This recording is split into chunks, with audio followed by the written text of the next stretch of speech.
வணக்கம். ஸ்பெஷலாக இன்றைக்கி நம்ம செய்ய போகிற டிஷ் சக்கரவள்ளி கிழங்கு அல்வா. இதற்கு தேவையான பொருட்கள்: சக்கரவள்ளி கிழங்கு 2 நம்பர், தேங்காய் அரை மூடி, சர்க்கரை 200 கிராம், நெய் தேவைக்கேற்ப, ஏலக்காய் தூள் சிறிதளவு. இப்போ தேவையான பொருட்களை பற்றி பார்த்தாச்சு. அதை எப்படி செய்ய போகிறோன்றதை நம்ம இப்போ பார்க்கலாம் ஒரு ஓரலாக. சக்கரவள்ளி கிழங்கை பீல் பண்ணிவிட்டு தோலை எடுத்துட்டு அதை பாயில் பண்ணிக்கணும்.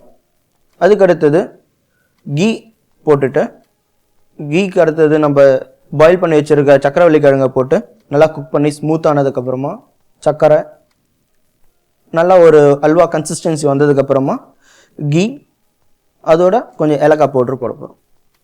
இப்போ அதை எப்படி செய்ய போகிறோன்றதை பார்க்கலாம்.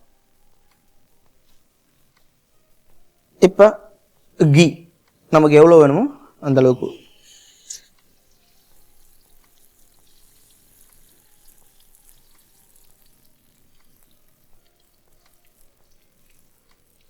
இப்போ கீ நல்லா ஃப்ளேவர் வர ஆரம்பிச்சிச்சு. இப்போ சக்கரவள்ளி கிழங்கு நான் ஆல்ரெடி பாயில் பண்ணி வச்சுருக்கேன். இப்போ அதை ஆட் பண்ண போகிறோம்.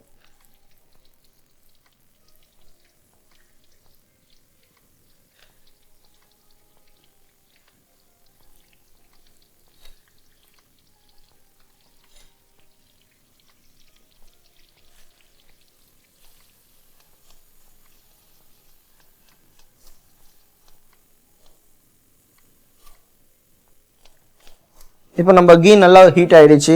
நம்ம பாயில் பண்ணி வச்சுருக்கிற சக்கரவள்ளி கிழங்கு நம்ம போட்டிருக்கோம். இது இப்போ நம்ம கீயோட நல்லா மிங்கிள் ஆகி ஒரு ஸ்மூத்தான ஒரு அல்வா டைப்பில் வந்துட போகுது.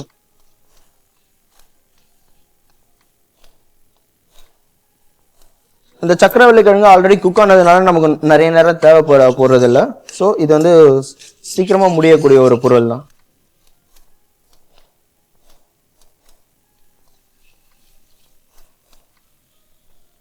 இப்போ நார்மலாக சக்கரவள்ளி கிழங்கு வந்து ரொம்ப ஹெல்த்தியான டிஷ்ஷு, ஹெல்த்தியான ஒரு பொருள். இப்போல்லாம் நிறைய பேர் சாப்பிட்றது இல்லை. பட் இந்த டைப்பில் கொடுக்கும்போது நிறைய பேர் சாப்பிடுவாங்க. குழந்தைங்களும் கண்டிப்பாக இதை விரும்பி சாப்பிடுவாங்க. நார்மலாக நீங்கள் சக்கரவள்ளி கிழங்க ஜஸ்ட்டு பாயில் பண்ணி கொடுத்தீங்கன்னா குழந்தைங்க சாப்பிட ரொம்ப ஹெசிடேட் பண்ணுவாங்க.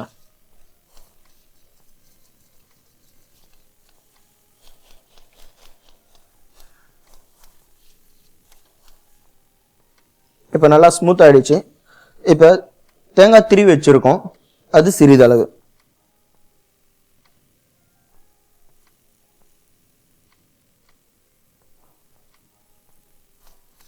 தேங்காய் வந்து ஆப்ஷனல் தான், வேணும்னா போட்டுக்கலாம், அப்படி வேணா தேங்காய் இல்லாமல் கூட சாப்பிடலாம்.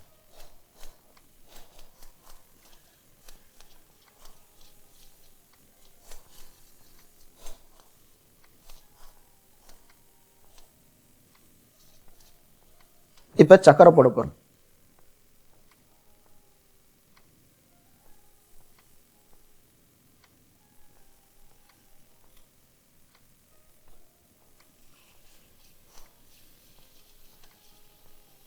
இப்போ சக்கரை போடும்போது அந்த சக்கரையும் மெல்ட் ஆகி இன்னும் ஒரு நல்ல ஸ்மூத்தான ஒரு அல்வாவாக நமக்கு வரும்.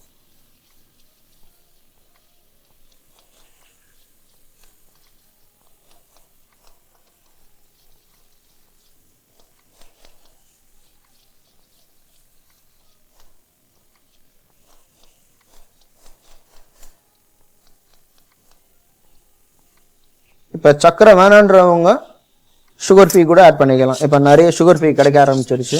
ஸோ அதில் எந்த பிரச்சனையும் வரும்.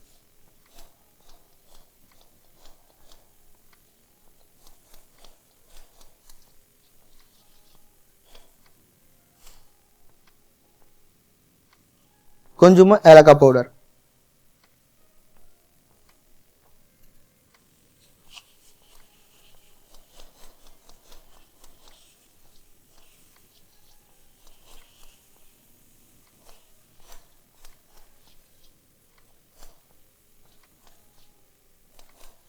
இப்போ நமக்கு அல்வா வந்து ரெடி ஆகிடுச்சு. இதை நம்ம எப்படி ப்ரெசன்டேஷன் பண்ண போகிறோன்னு பார்க்கலாம்.